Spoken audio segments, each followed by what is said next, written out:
একদম খারাপ পেশাদার চোর ইয়াবা ব্যবসায়ী গাঁজা ব্যবসায়ী এরা আপনারা সব এলাকার লোকজনে মিলে অনেকদিন থেকে বুঝতে দিলেন আজকে হঠাৎ করে তাকে পাইছেন আপনারা সবাই মিলে এই কাজটা নিঃসন্দেহে একটা ভালো কাজ করছেন তার চেয়ে আরো একটা ভালো কাজ করছেন তারে আটক করছেন কিন্তু তারে কোনো মাইকেল করেন নাই এই তারে এই জিনিসটা আরো ভালো কাজ করছেন আমরা এটা নিয়ে যাচ্ছি নিয়ে যাইয়া আমরা আইনের প্রক্রিয়া যা যা আছে এর মামলা টামলা যা আছে আমরা দেখিয়া আমরা আইনগত ব্যবস্থা নিচ্ছি যাতে সেই সহজে যেখান থেকে ছাড় না পায় সেইভাবে যা যা করার দরকার আমরা সম্পূর্ণ কাজ করবো ঠিক আছে আর আপনারা রানিয়ারা এবং বিষ্ণুপুরে আপনারা লোক সংখ্যা না হলে 6-7,000 লোকজন আছেন নাকি এর ভিতরে খারাপ মানুষ আছে 4জন বা 5জন বা 2জন 4 থেকে 5 জন খারাপ লোক আছে এর মতন চোর তারপরে গাঁজা বিক্রি ব্যবসায়ী মাদক ব্যবসায়ী 4-5 জন আছে আপনারা যে 5-7,000 লোক একতা থাকে এরকম সমাজে আরো 2-1টা খারাপ লোক থাকে এর যেভাবে আটক করে রাখছেন ওদেরকে পাইলেও ওভাবে সেম আটক করে আমাদেরকে খবর দিবেন আমরা আইনগত ব্যবস্থা নেব ঠিক আছে সহযোগিতা করেন আপনারাও শান্তিতে থাকতে পারবেন এলাকার লোকদেরও শান্তিতে থাকতে হবে আইন শৃঙ্খলা ভালো থাকবে ঠিক আছে তাহলে আমাদের কাছে অনুরোধ থাকবে আপনারা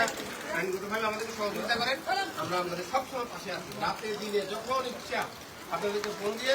আমরা তাৎক্ষণিকভাবে আমরা এসে আপনাদের ঠিক আছে আল্লাহ আমরা কসবা থানার ওসি মহোদয় নতুন আসছে ওনাকে আমরা ধন্যবাদ দেবো রানীর এবং ওনাকে জানানোর পর তাৎক্ষণিকভাবে এই এসআই সাহেবকে পাঠাইছে উনি আইনগত ব্যবস্থার জন্য নিচ্ছে আপনারা যে করছেন তার মতন যারা আছে আমাদের মাননীয় সংসদ সদস্য নির্বাচনের আগে ঘোষণা দিচ্ছে কসবা আকারের সীমান্তবর্তী এলাকা বদনাম আছে বদনাম মুক্ত করতে হবে মাদক মুক্ত সমাজ করতে চাই আমরা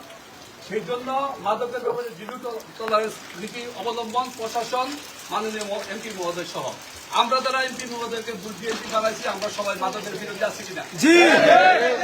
আপনাকে সমাজে মাদক মুক্ত করতে হলে এইভাবে মাদক ব্যবসায়ী মাদক সেবনকারী যারা আছে সুদ সমাজের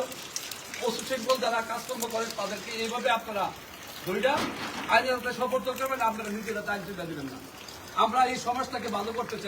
চাই সুতরাং আমরা আইন প্রশাসন যারা আছে প্রশাসনের সবাইকে সহযোগিতা করতে চাই এবং তাদেরকে ধন্যবাদ জানাই তারা যে তাৎক্ষণিকভাবে ব্যবস্থা নিচ্ছে তাদেরকে অনুরোধ থাকবে একটা থেকে তাদের 10টা শিক্ষা হয়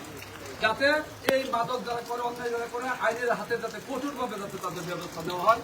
আপনারা সারা গ্রামবাসীকে ধৈর্য ধারণ করে তার উপর কোনো আক্রমণ করেন নাই সেই জন্য সবাইকে ধন্যবাদ জানাচ্ছি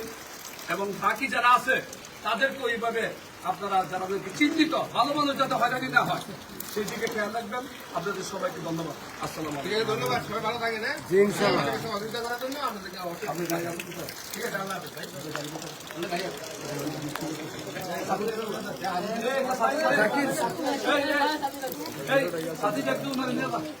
ভাই